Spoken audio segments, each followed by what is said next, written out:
Hello and welcome to Play RP. I'm Oliver and I'm joined by Niall, Alex, and Lewis. Hello.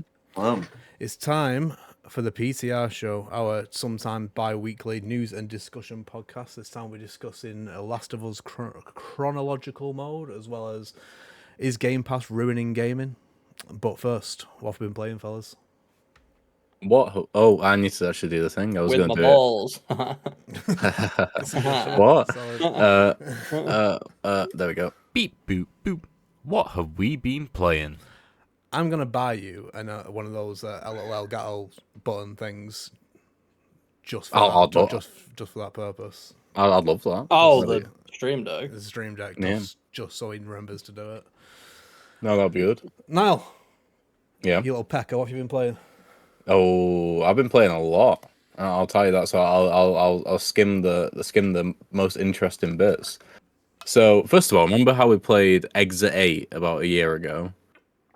Yeah. Well, they came out with a sequel called Platform 8. What? Which just isn't really as good. Didn't even mention it. No. I played it on Steam the other day. But yeah, so it's a prequel, and you are on a train, and your aim is to get through, well, technically 16 carriages, and on the 16th carriage you get off at Platform 8, which then takes you into the subway tunnel at the start of Exit 8. It's a subway tunnel there. So it's a prequel, essentially. It is a pre. I did say it was prequel. Okay. Right at the start of this. Cool. But yeah, the reason why it's slightly worse is because basically the way the game works is that you go into one carriage and then you go into the next carriage, and in that next carriage there is guaranteed to be an anomaly which you have not overcome. And the reason why you have to overcome every anomaly, so every anomaly can kill you and force you to restart. It's not like there's a sign that's slightly different or something else like that. So there could be like a little girl who, if you don't find, will kill you, or there could be like a mannequin that if you turn your head away from them, they'll chase you down and eat you, and that sort of thing. And so the aim is just to figure out how to get past each one of these anomalies and do it enough where you get to the 8th carriage, which takes 16 carriages, because there's an anomaly carriage and a normal carriage and an anomaly carriage and a normal carriage until you get to the end, and then you get to leave. But there isn't any of that, looking through the subway tunnel, realizing that there's an anomaly and then going back on yourself. It's like, no, you have to figure out how to overcome all these. And some of them are really tricky to figure out. So you have to use a guide for some of them. But yeah, there was that. I've also been playing. I got into my typing games. Have you playing? I played Words of Vengeance. I didn't realize Lewis also played this. When I was sorting out How Long to Beat, I saw they played it. It didn't tell me about that. He did. I did say it in the chat for everyone to read. Well, I don't read. I just type.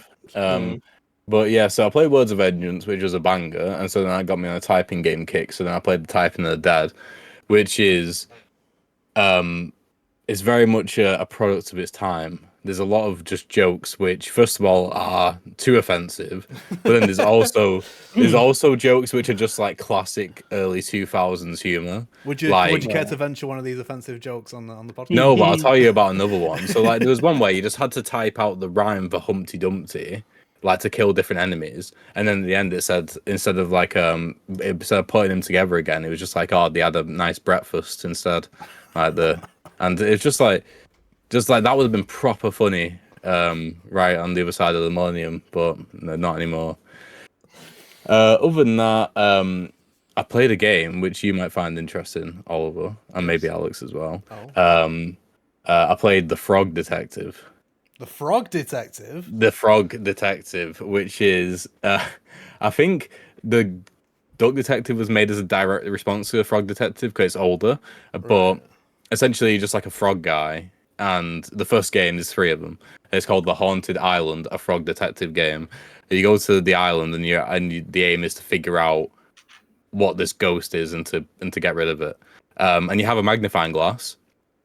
You do not use that magnifying glass once the entire game. Okay. You just go around and just be a funny little frog, and it's really funny. It takes about 30 minutes to play, but that's a game as well. And then finally, I'll say this: I play Call of Duty Black Ops.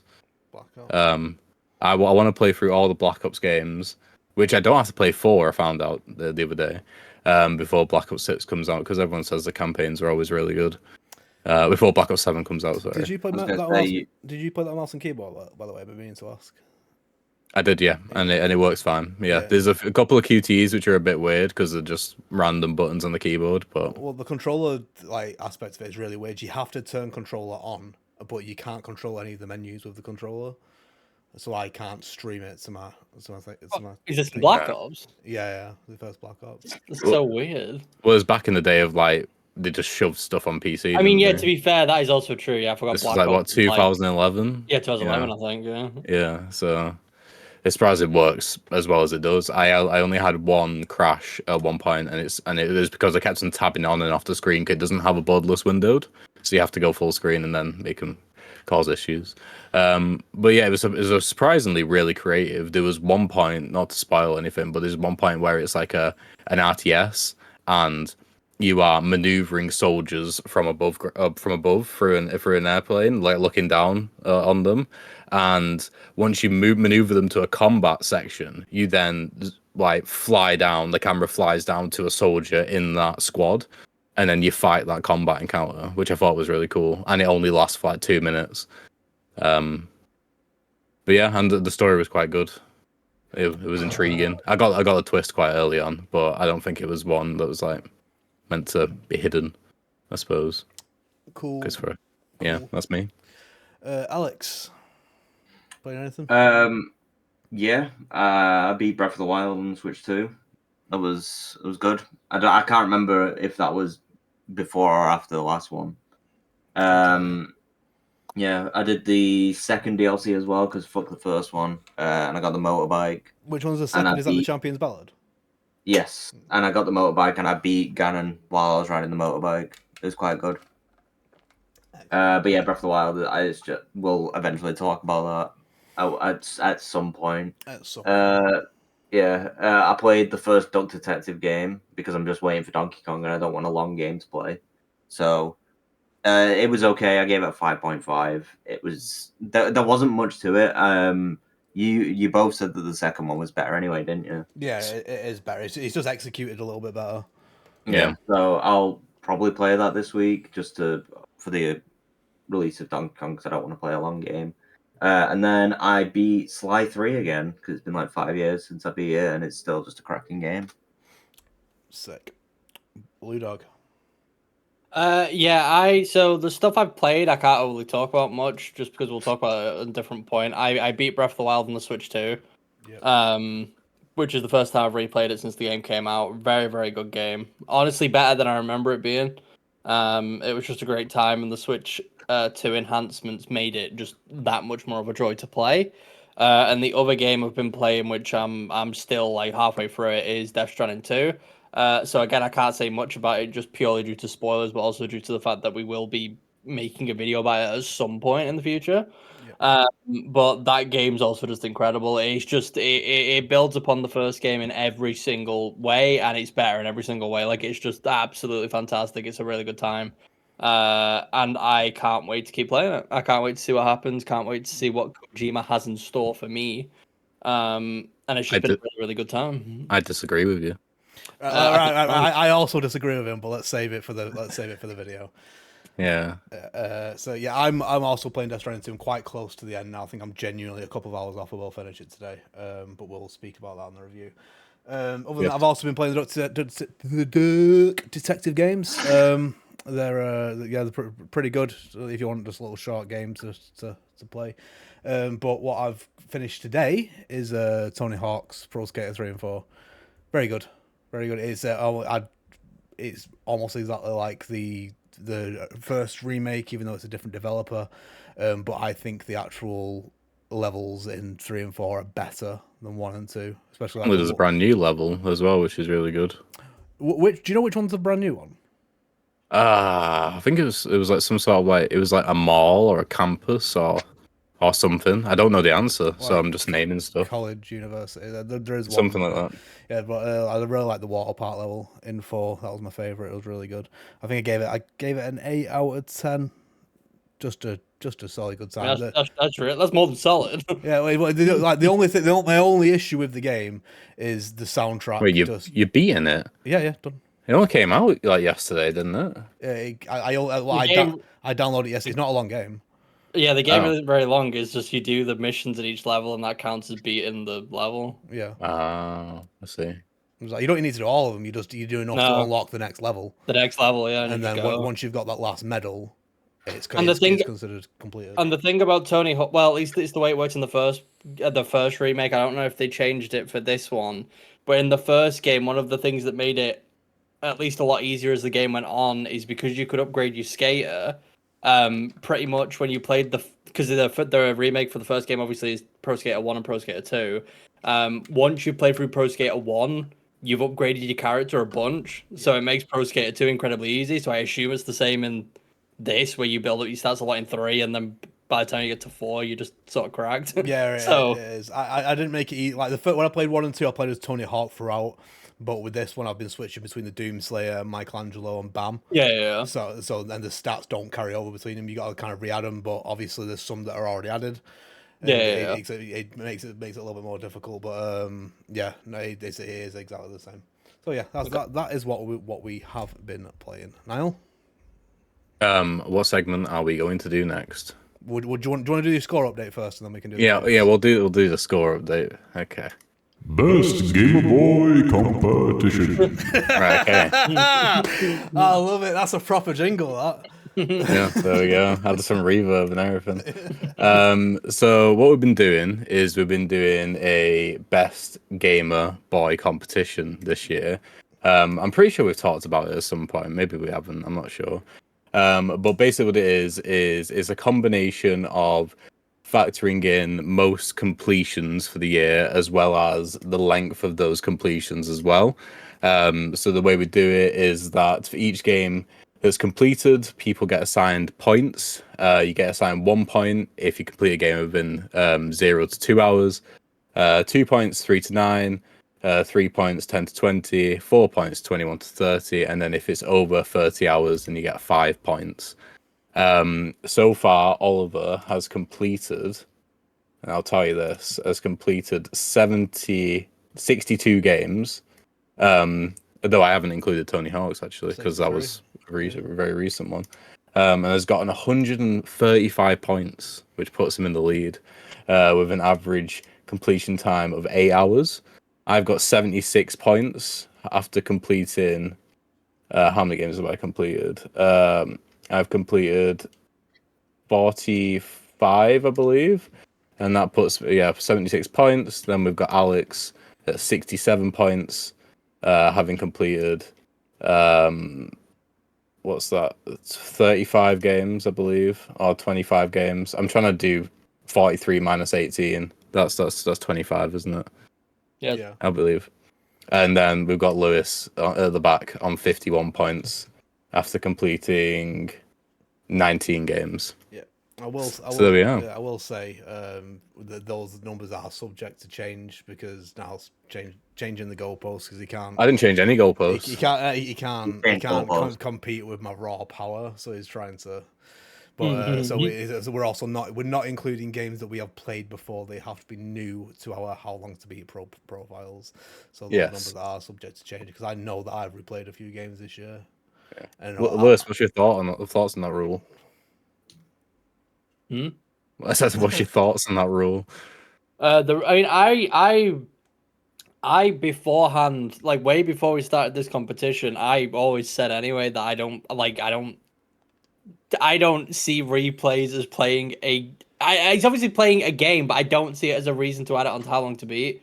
Because in my head, How Long to Beat, the point of it is just purely for new experience. For like, you beat someone, you put it on there, and it's on there forever. It's not that you can't play the game again. It's just that I don't think it warrants a space on How Long to Beat personally. So I don't necessarily disagree with Niall's ruling, but that's just because I always thought that anyway. Like, I was never really a fan of the whole putting replays on there in the first place. So, but there's a replay option, you see. Yeah, exactly, but it's a completely different section though. So I feel like it should be separate from the main one. I don't fully disagree with him at all. I think it should have been clearer from the start. I was. It's like when we play board games. When you said I didn't explain No, the you rule, and I you clearly still did. get explained in war games. You are terrible at it. Yeah, awful. And then we played the board game wrong. He says he doesn't read the chat, but he expects us to read it. You know what I mean? It's just That's also true. Yeah. Yes. Cracking. But yeah, next episode we'll give an update on the draft. And you'll hear this. It's draft update time. But not this week. But we'll move on to the news now. The news. Out with the olds, in with the news. It's news time. There we go. Cracking. Lewis, we'll start with you, mate, since that's the one I've got up on the screen. Yeah, no problem. Let me get the article up as well, because otherwise I'll just be chatting shit. Right. Yeah, so this is like a quick one. It's not too long of a news story, but I guess it's an important thing to talk about, especially with someone in the call who literally works in the gaming industry. Does it say his name? I don't think it does. Niall, isn't it? Me. Oh no, it does. Anyway, yeah, so this article basically states that the founder and former president of Microsoft-owned Arcane Studios has criticized Game Pass and claimed that it's been increasingly damaging the industry. The exact quote is, why is no one talking about the elephant in the room? Cough, cough, Game Pass. I think Game Pass is an unsustainable model that has been increasingly damaging to the industry for a decade, subsidized by Microsoft's infinite money. But at some point, reality has to hit. I don't think Game Pass can coexist with other models. They'll either kill everyone else or give up. And this is coming off the back of all the layoffs that happened at Microsoft. Because obviously this past week or 2 weeks, Microsoft did their favorite thing, which is erasing half of their owned companies and partnerships, and just absolutely obliterating them, as well as firing a very, very, very large amount of the staff. And I've seen a lot of different documents and articles about this same thing about Game Pass, not necessarily from the Arcane guy, but from other people saying similar things, and just generally talking about how, although Game Pass is good for the consumer, I guess, for actual developers, it seems to be a massive problem because none of these studios are actually really making any money. And when obviously those games getting put on Game Pass, no one's actually playing these games. There's like a large study showing that a lot of people who do play these games sort of just log on to the game, play it for 10 minutes, and then just sort of dump it. And there's no real experiences being made because of it. And I just wonder what everyone thinks about that. Do you guys think that Game Pass is unsustainable? Like what are we saying? I think now contributes those stats with his A to Z of Game Pass, personally. I mean, yeah, probably, Yeah. probably A to D. A Yeah, to D. I got to to E. I got to E. But yeah, I mean, it's like saying, like, was Netflix good for the movie industry? The answer is no. It was terrible for it. I mean, it was. It still is. Yeah. It decreases the value of games because people don't have to pay for them. It's exactly the same as what happened with the mobile store. You know, games used to cost money, and now they're free. And if your game costs money, then people will lynch you. And it's people. Yeah, like I don't know who it was. It might have been the same fellow. But if you don't, this developer said that if you are going to release an Xbox, there is no point unless you release on Game Pass, because no one will play your game because they've got True. hundreds of free games Because to play. and it's also because Microsoft has conditioned its consumer base to only use Game Pass and only play things on Game Pass. They've made it so anyone who plays Xbox has no reason to purchase an actual video game. They won't do it. And that's entirely Microsoft's doing. Is it a bad thing per se? No, because people obviously have the opportunity to get games that they won't get to play. But on the other hand, yeah, it is a bit of a mess because you've got all these games that are just being dumped on Game Pass that probably took a while to make and probably took quite a bit of money. And they're just going nowhere. No one's playing them. They're just sort of sitting there. And like Niall said, it's one of those things where if you charge for your game now, it seems to be a thing of, oh, you shouldn't be charging that much, or this costs way too much, or like, and it feels like difficult, really, or I don't know where people have gotten this idea from, where it's so easy to dictate how much a game is worth and where it's valued at. And I think Game Pass is definitely a factor as to why people are like that now, for sure. Because I don't know, for a lot of people, I think it's first instinct just to own something like Game Pass or like PlayStation Plus and then never purchase a video game in their life. Which I don't know, it's difficult. It is the exact same how DVDs used to be, though. I think people forget with the movies industry. Actors and stuff always used to make their money, and even like the studios themselves, they used to make a lot of their money from DVDs and videos. Yeah. Like they used to make like hundreds of millions from just DVD sales alone. And the moment they stopped existing, a lot of films that we used to see back in the day and a lot of these experiences that we got to see in cinemas stopped being made because they just couldn't justify it anymore. Because the money that it would cost to make it usually wouldn't be that bad, but they'd make way more money on like DVD sales and whatever. And because we don't have that anymore, and because Netflix and Amazon and whatever, these cuts are just like tremendously small. And I imagine it is the exact same for games. So it just sucks to see a bit, but it also sucks a bit that I think it is clearly quite a taboo topic with developers, because they don't want to get the shit kicked in by Microsoft. So it's a bit sad that people have to wait for someone as big as this, who basically has a free pass to say whatever they want, to obviously tell people how it realistically is, because otherwise this information isn't going to come out, is it? Because Microsoft aren't going to say this. They're not going to say something bad about their own service, so yeah. No, of course not. No. Yeah. I don't know. Just thought it was interesting. Problem is, it's just too good. That is the issue. Well, this is I can't really. Obviously, the former founder of Arcane and I love to admit, but now would know more on the subject than me. I can only really speak about it from a consumer point of view.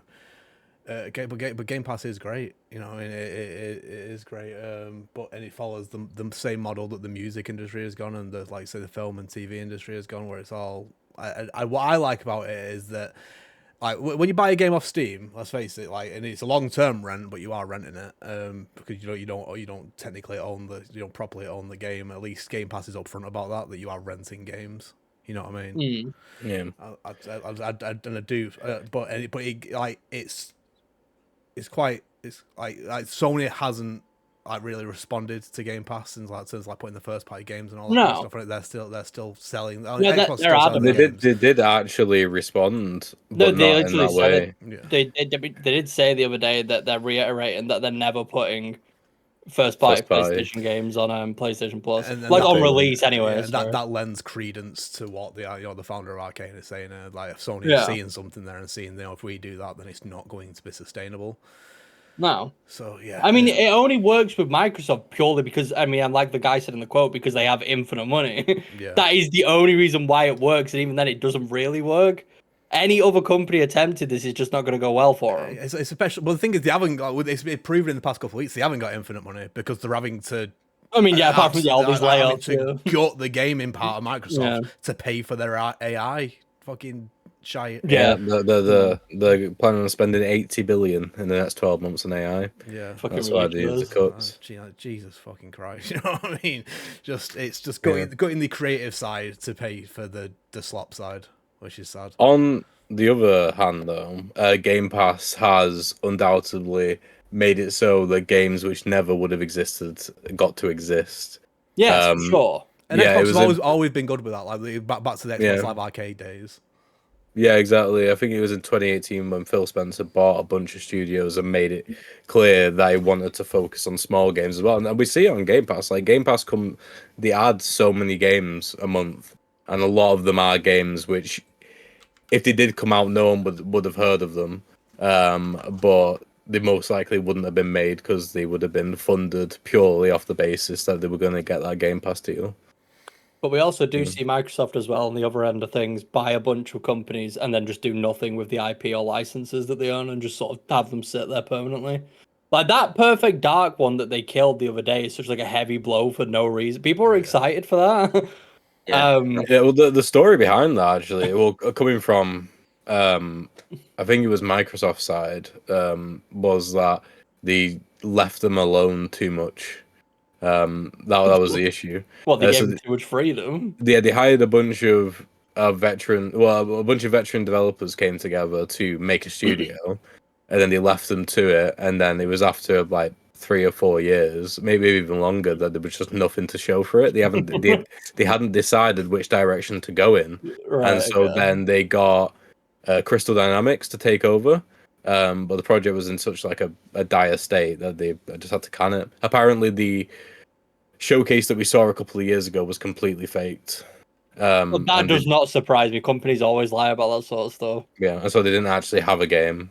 They had a concept of a game, Which I concept feel like of should one. be illegal. I thought because I remember Sony getting in trouble for this exact same thing, like 20 years ago, because they did it for like Killzone 2 or Killzone 3 or something. I don't remember which one it was, and they had this massive pre-rendered cutscene that they said was gameplay, and it wasn't. It was just a cutscene that they made for the show. I just feel like you shouldn't be allowed to do that. If you have nothing to show, you shouldn't be allowed Well, to show yeah, it like you do. it's slightly different than the pre-rendered cutscene because it was like a built playable thing that you could play. It was just Well, not what built the game was going to for be. Yeah, it was wasn't- just yeah. built in isolation completely Yeah. for that. But again, showcase. that to me comes across as false advertising, like massively. Well, Yeah. I don't think it's like it's not illegal for like to lie to the consumers essentially, like because some things can change down the line. But it's definitely illegal to mislead your shareholders for a fact. Yeah, that's so yeah, that's true. someone must be fucking screaming somewhere. Oh yeah, probably. But yeah, I don't know. That's just what's sad about it because that's another franchise that's just down the toilet now and it's just gone into Microsoft's just big old save. Like it's just never gonna get used. It's just dead forever. So yeah, that is sad. But yeah, I'll leave it there. Yeah, well, my bottom line for this is it's incredibly Game Pass is incredibly consumer friendly, always has been, and I don't think they can stop doing it. No, they're Yeah, too no. they're too nuts. They're too nuts deep into it now. You It's can't. been years and years and years. I remember when I bought the Xbox One S, was it? I bought that specifically because Game Pass Yeah. was becoming a thing and everything was on it and it was great. And it's been going for years and years. And like I say, if they start charging now for their first party games, then people will. But like simply I not said, buy them. it's built on that. Like they created this problem. Like I said, they condition their customers to be like, I have Xbox, games are free. I never have to pay for a game in my life. They can't change it now. Their consumers, especially with like the way Xbox consumers are in general, just because obviously their player base is like dwindling because no one's buying new consoles, whatever. The consumers they have are the people who are going to stay with Microsoft forever. So they can't just switch up on them and go, yeah, actually, you need to stop buying our stuff now. Like they're stuck. So even if they thought it was a terrible idea, it doesn't matter. Like this is it now. So yeah, it'll be interesting to see what Has Phil happens. Spencer came out and said anything like against this? Not that I know of. No, But we would have heard about it, wouldn't we? Surely. I feel like it. Yeah. Okay, fair enough. You think it's something that he'd want to respond to? I'll have a quick look while you talk about the next thing. Well, Just a fact. we're going to do Alex's next because we're staying on the subject of Microsoft it's- and he hasn't spoken. yeah, well. It's very, very relevant. So Rare's Everwild got cancelled, which is again Microsoft killing their fucking own. Yeah, they love it. Yeah, it's great, especially Rare as well. One of my favorite game companies back in the day. But yeah, so Everwild got cancelled. The Perfect Dark got cancelled as well, and what's he called? Greg Mayles left. He was the head of Rare. It was like the director of Banjo and stuff, wasn't it? Yes. I think was he the voice of Banjo as well? I can't remember off the top of my head. But yeah, it's just Microsoft just killing more studios with the layoffs and stuff. 9,000 staff across Microsoft may be hit with Candy Crush Developer King and Bethesda both got hit hard, apparently. Yeah. But yeah, Everwild. I wasn't really like properly into Everwild when it first like got announced and stuff because I was like, it doesn't really look that appealing because Rare have literally only just made Sea of Thieves over the past like 10 years. Like they're just stuck in Sea of Thieves hell. So I wasn't really hopeful for Everwild. But yeah, it's just a bit shit. Like they just keep killing these game studios, especially ones which haven't really made any games of note in the past like 10 years. But like, if it means Banjo stays dead forever, then I'm all He's for dead. it. It's a great Very thing, true. yeah. No. Yeah. But it's reinforcing the thing that Rare are now literally just a Sea of Thieves studio. They must be making some money off that because they did like a community showcase the other day where they're like doing private servers now and all that kind of stuff. Oh really? Yeah. That's to fund the development. Yeah. They're trying to Well, I think it was head of the studio or someone from there. I read today was saying that the studio is actually massively underfunded. Wait, for what Rare's they- having to fund it themselves, and Microsoft's not helping them. Well, yeah, they're just trying to find other like sources of revenue in order to keep developing the game because they don't have the budget to be able to That's really keep sad. going. So yeah, servers is one of them to keep the game alive. Because and to that's a keep making game them. where the player base is like incredibly loyal. Like I can't imagine Sea of Thieves is bringing in tons of new players, but I know like the people who are playing it like absolutely love it. So if that game ever shuts down, it'd be really sad for a lot of people. Yeah. It'd just be people going down with the ship. It would be life ruining. Hey.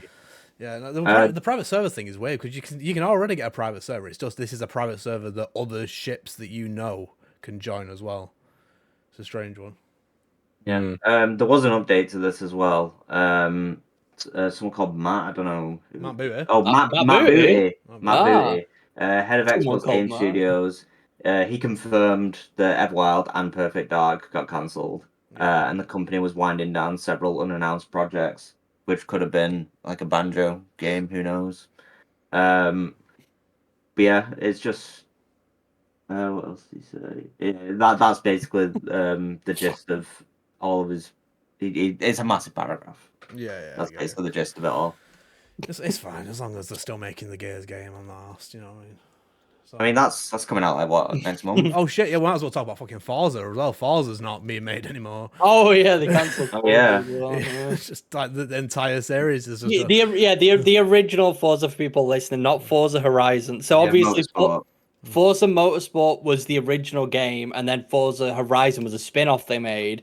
The original series Forza Motorsport is now gone. Like they've completely just like cancelled and stopped any progress on any future development of any of those games. But they're completely going ahead and all in on future Forza Horizon games. So the spin-off seems to have overtaken the original game, which is kind of weird to me because, and not necessarily that.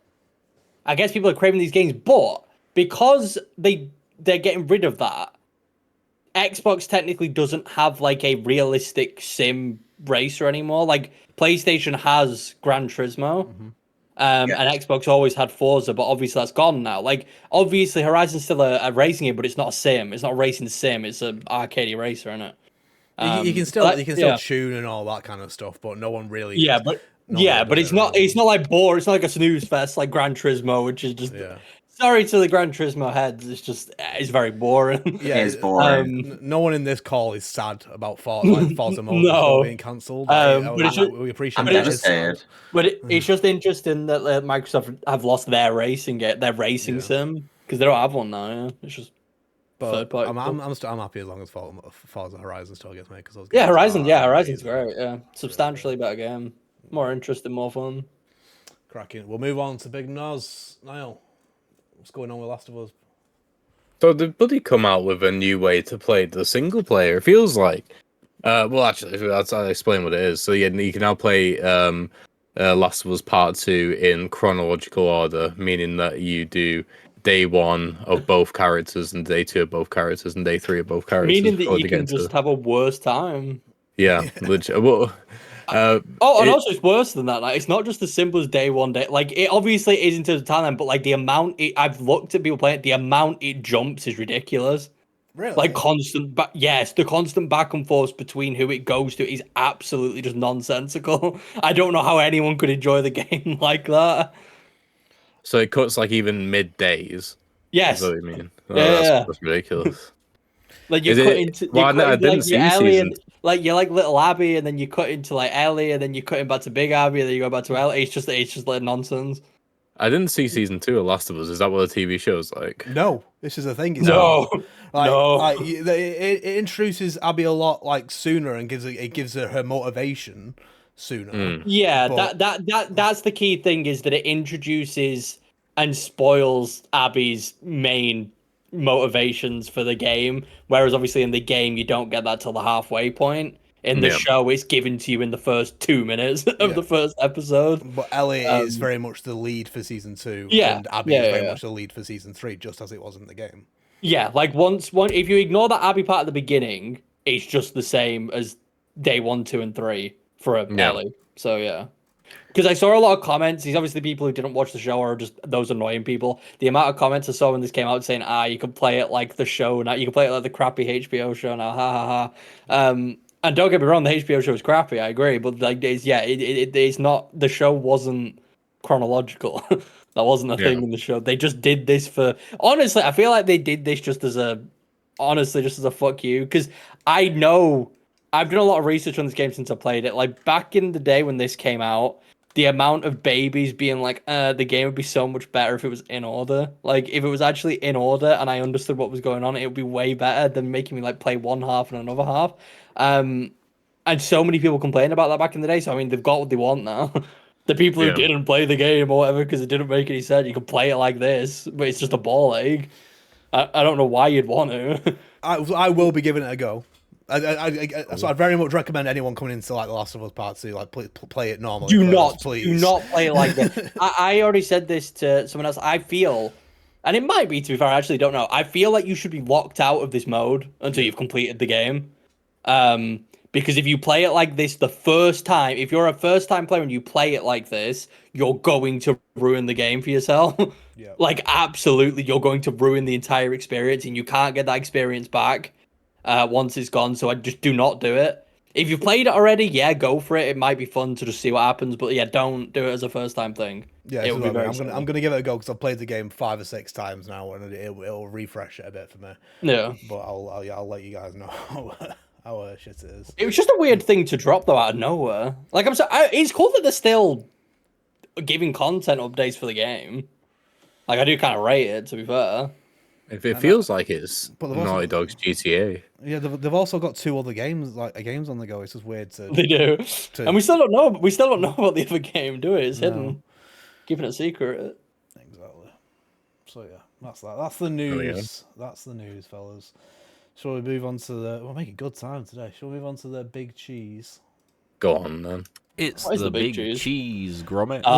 The big cheese is the death of physical games. The impending death of physical games. So this comes again. So the reason this came up in conversation, it was a few weeks ago now, came up in conversations again because of Xbox fucking with things. So they have made it clear that the Outer Worlds 2 and what's the other one? Gears of War Reloaded. So the two biggest games that are coming out this year for them, their physical release will just be a code in a box.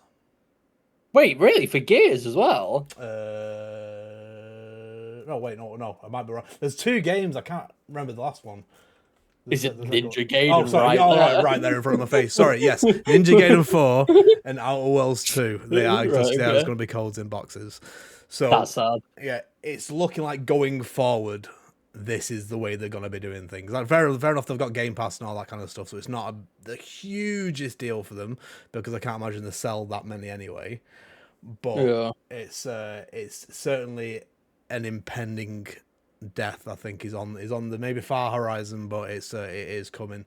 Nintendo as well are contributing to this by making their digital games cheaper than their physical. So yeah, it's looking like it's starting to be the beginning of the end. I know Xbox. Sorry, now go on. You had your hand up. I was going to say that it might not be in response to that with Nintendo making digital cheaper. PlayStation are actually in a lawsuit currently in Europe because because of them making their digital games more expensive than their physical games. I didn't know that is good though. It's EU doing EU things because they do tend to care more when it comes to like just bad practices with like digital storefronts or whatever, whether that's gambling or if it is like price and stuff like this. They tend to usually put laws in place that do prevent it. I'm just surprised it took this long because this is how it's always been with these stores. I don't remember a single time where digital games weren't more expensive than physical games, which never made any sense to me, but it was just the way it was. So I'm surprised that's only just kicked in now. Yeah, legit. Like if they were selling digital games for the same price that the game collection was selling their physical for, then I'd go all digital. You know what I mean? It's just more convenient. You can play it sooner. There's no worry that it's not going to come on release day. All that kind of stuff. But yeah, it's. I mean, are we sad about it? Are we sad about the death of physical games? I've stopped buying physical. You just stopped altogether. I've stopped. I've moved twice now, and I don't like stuff Yeah. anymore.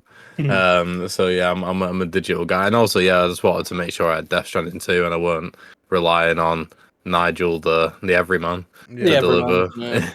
yeah. I'm not. I'm sad about it, but it's mainly because I'm under the idea, and I don't understand why. In my head, it's this easy. You can keep physical games existing, just make them like if it's cost that's an issue, which I don't think it is, but if it's cost that's an issue, have the digital game and then have the physical game and make it a 10 or more. Make your physical games £80. Well, obviously it might be changed now, but like make your physical games £80 and your digital games 70. Make it just a bit more. I know that would annoy people, but give people the option. Like that's all you need to have. It doesn't. You don't need physical to be the forefront of buying games, but I don't see why you need to remove the entire aspect of buying physical games. You can keep it and just make it more expensive, and then the people who want it will buy it. But the people who are buying digital are going to buy digital anyway. So I've never really understood this whole philosophy of trying to ease it out. I feel like they definitely can just coexist, even if you have to make physical games slightly more expensive. That's what it should Because be. you'll always have a market for both of them, yeah.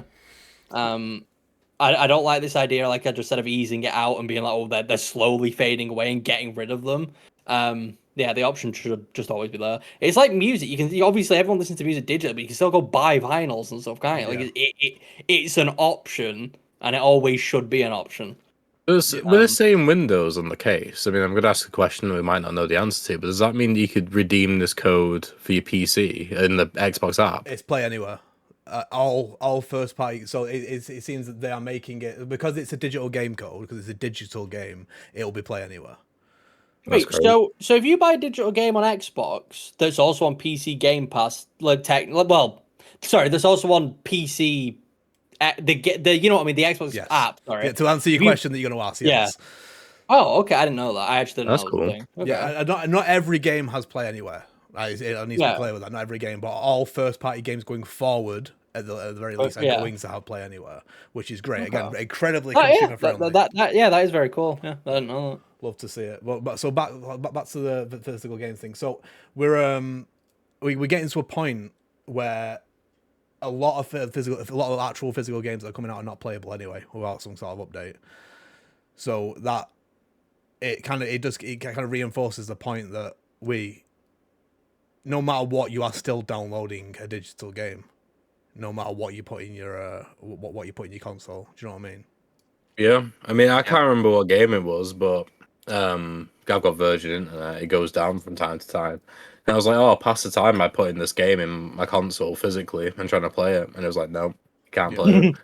I'm like, okay, thank you for that. It's because I think it might have been Death Stranding 1. I didn't have it downloaded and installed, so they couldn't play it because they needed to download. This is what I mean. It's only like 20% of the game is on the disc or something, isn't it? Well, that's the issue with games, because obviously there's a lot of people advocating for making sure the full game is on the disc, which I agree with. By the way, I think it's very silly to have a Blu-ray disc which can hold over 100 gigs of data, and you choose to put 5 gigs on the disc. You just could put the entire thing on the disc. But yeah, the issue, like Oliver said though, is that even when you have these full games on the disc, if it's absolutely fucked beyond belief without a day one patch anyway, is it even useful that you have it physically? Like, is it helpful that you have a physical version of a game that basically doesn't work anyway without the patch? My entire thing about physical games has always been it's the only way to own it. It's the only way to own your game. But now we're at a point where you still don't own it. Like you're still missing content. It's the exact same as a digital game where you own a license and that is it. The only difference between digital and physical now is that you can with physical you can sell that license to somebody else. Which it would be nice if they allowed that with digital games as well, but it's just never gonna happen ever because game companies see pre-owned games selling used games and stuff like that as a money sink and they hate it. So this will stop it in its tracks. But I do think they take the piss with this sort of stuff though as well, because the whole so do you know how they got here the Ninja Gaiden 4 and Outer Worlds 2 box, but it's got a digital code in it. I do not see any consumer out there being like, I know this is a digital code, but I want the box. Like, I don't fucking understand the idea of that. I understand, even if the disc is the game isn't 100% on the disc because the companies are just being annoying. You have a disc, you have a game that you can put in your thing, and it does something. Why the hell would you just want a box with nothing in it? No, Why would you not just buy a digital? Why would you want an empty box that has nothing of value? you wouldn't. A game with a disc has value. A game with a disc has value. A game with a digital code in it doesn't have any value. The only way that people are going to buy these is if if they're cheaper than the actual buying from the Xbox store. I don't see that being the case though, because why would it be? Sure, because it wouldn't even make sense. You have to put more resources into making this box, and why would it be cheaper? Well, right now, if you go again, usually shout out to the game collection, big props. But if you go there, their games are cheaper than the digital versions of any game. But that's also something I never understand. Why can all these companies like Shop 2 and the Game Collection? Why are they normally priced? Why is that why can they sell them for a reasonable price, but then the digital storefronts full on 70, and then even sometimes Amazon, it's no, it's 70. Yeah. It's just but then Game Collection is no, you can get it for 59 quid. And it's why? Is it just up to the person who's selling it? Are they willing to take to encourage more people to go there? Yeah, are they just mainstream Amazon? Are they just willing to take slightly less profit on their sales? I don't understand what it is. Yeah, it must be that. It must be that. But I don't know enough about wholesale games and how much these companies are paying for their games to know how much of a profit they're making. But they are always cheaper. They are always cheaper, and that all Microsoft, Sony, Nintendo need to do to fix that is just to make theirs the same price, and then that's it. Maybe this is just as a little a helping hand to game stores, say obviously the end is nigh, but this is this is to help slightly, something to put on your shelf. Yeah, to be fair, you might make a good point, because I'm completely forgetting. And that's just because I haven't been to them in ages. Maybe I'm part of the problem. Well, I'm not. It's because there's nothing to buy there anymore. But yeah, I completely forgot about Game Shop in general existing as a concept. So yeah, I guess they need something to sell, I suppose. Exactly. It'll be interesting to see if these stores survive this, if they just go to selling digital codes. But again, it all depends on how much they charge for it. I cannot fathom how Game, for example, which is a UK, it's like a GameStop, but it's in the UK. Yeah. I cannot see how that could possibly survive the next 10 years. I don't know how Game has survived the last 10 years. I think it barely did. I swear it went to liquidation. I swear it went to liquidation multiple times. Yeah, is it Sports Direct has bought it? I mean, does Mike Ashley still own Sports Direct now? You might know this. I don't know. He doesn't own Newcastle anymore, that's for sure. Yeah, the guy makes fucking terrible decisions all the fucking time. I think, honestly, if they merged with a chain of, game bars, then that could be a good avenue to go down. It's too late now. Sports Direct about them. They got if you go half retailer but half events, that's the reason why board game and tabletop game shops exist, is because people go every day or every week, buy a couple of packs of Magic and play, if they did something similar with Mario Kart or a fighting game, and they could pay for tournaments and they could have a drink or something like that. Maybe they'll leave with a new pop vinyl figure. Who knows? That's all anyone goes to game for these days. Yeah, absolutely. Yeah, no, it's a dying industry. It is sad because it is the end of an era that has existed since the 80s. Well, even before that, electronic stores and stuff like that. But it's the idea of a shop that is just selling games is dying. Yeah, it's crazy that as well. We've seen that in our lifetime. We've seen Game Station die. Do you remember Granger Games? Well, Granger Games. Yeah, Granger Games. Yeah. They're gone. You know what I mean? I was gonna say I remember Game Station more as a throwback, because that died ages ago. Game Station was the first one to go. And then it was just Granger Games and Game, and now it's just Game. So We'll see how long it lasts. But like I said, I And then don't it's see it. game in Sports Direct. Game Yeah, I Sports don't. I don't see it lasting 10 years, and that's probably too optimistic. We're probably talking 5 years, to be honest, before it's just gone. Yeah. Exactly. Because what can you get there as of right now? Like, you go into a game, you can get what, like some some plushies, some Pokemon Plushies. Yes, you cards. can get some games. Yeah, so Yeah. kind of. Yeah. Controller holders. It's like a big part of their market is like used games as well. Like it's still it's still used games, but yeah, it's Oh, do like, people still buy used games? people still buy used CEX games. is thriving. Yeah, CX is thriving. Yeah. To be fair, yeah, no, you're right. Yeah, but they also thrive by just robbing people of just whatever they sell to them. It's like, I will give you this brand new Death Stranding 2 copy, and they're like, £7, maybe. if I'm feeling generous. And then they'll sell it for 60. Yeah, exactly. That's the thing, is they'll sell it for basically the same price as buying it new anyway. So it just seems a bit silly. Like, that's what the used games thing to me is why it always seems a bit silly nowadays, because the used prices tend to just be so high. Unless it's an old game, the used prices tend to be so high that I may as well just buy it new. Like, there's no point buying a used copy for £55 if I can buy it new for 60. Yeah. Like, it's just, there's no point. Plus, CX sell DVDs and CDs that a lot of people still go there just for that and stuff like Yeah, that. they've got a reason to exist. Yeah. Plus, you got the used technology and stuff. I remember ones like years ago. I went to sell a game to CX. It was brand new. I can't remember why I was selling. I can't remember now why. And it started shrink wrapping on it. And I gave it to him and he said, "We can't take it like that." It's too good. While looking him in the eyes, I unwrapped the shrink wrap, unwrapped and it, gave it back to him. It's like, "Can you take that now?" He's like, "Yeah, man, that's fine." Yeah. Was it Mario Football? Oh no, I opened Mario Football. Yeah. It was. I think it was before I was. It was years and years ago. Before I was using like Amazon to buy games. Because if it was Amazon, I'd just fucking send it back. Yeah. I need to start doing that more. Like even when I've opened it, to be honest with you, because they do not check it. That's all. No, they don't. Right, fellas. Anything more to say on the death of physical games? Very sad.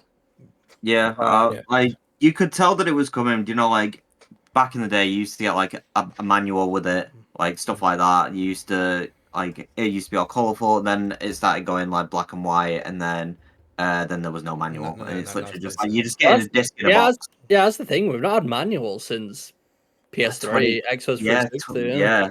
So it's been like a solid 15 years, pretty much, without manuals. It's just like looking back on it. You used to like go get a game from Game, and then you used to read the manual in the car on the way home. Bro, I used to go Game and get like a 3 for like £20 deal, bro. It was great. Yeah. Go in, get to look for all the used games, come out with some games I'd never heard of. Come out with like Men in Black on the PS2. Go home, play it. I'd be like, this sucks, but it was like £5. So I was having a great time. Yeah, well, that raises a good point, that because GTA 6 always comes with a map. You know what I mean? Yes. Sorry, GTA games always. Are we just going to get a link to a map? No, I reckon a QR code, probably. I reckon they'll put one in the box, and I reckon that'll be the last time we ever see anything like that in a game box. Honestly, you're probably right. Like, genuinely, because by the time GTA 7 comes out, like, physical will be gone. Yeah. Like, you used to get like posters and stuff. Like you used to use that map as a poster. Yeah. Yeah. Like it's just little things like that I miss from the actual physical games. But you get them now, and it's literally just right. Here's the disc in the box. Oh, here's the little cartridge in the box. It's one of those things that I am sad about, and I wish I could be more sad about it. But I've sort of adjusted to the idea that it is going, because I've seen this going for a long time, and I know what's going to happen. So I've sort of given up to the idea of anything changing. Yeah. Like, I accepted it long ago, which is a bit sad, but it's just the way it does make me laugh that it's Microsoft kicking it off again. Like back when the Xbox One was coming out, they tried it then as well, and everyone kicked off. But now it's just... again, it's the condition. I keep using that word, but it's the conditioning from Microsoft for the past like 10 years. It's finally paying off. Yeah, it is, because now we've seen that, and it's just like, now we knew that was coming. You know, it's fine. No, we're not kicking off about that. Sony's not making any like funny videos going against it because they're thinking, that'll be us in a couple of years anyway. So yeah, exactly. Yeah, well, that's it. That's a physical game. Right, I think that's all we've got to talk about, isn't it, fellas? We managed to do it in under an hour today. Mental. What? Oh wow, crazy. Dental. But thank you for watching, and until next time, we shall see you later. Bye. Goodbye. Bye.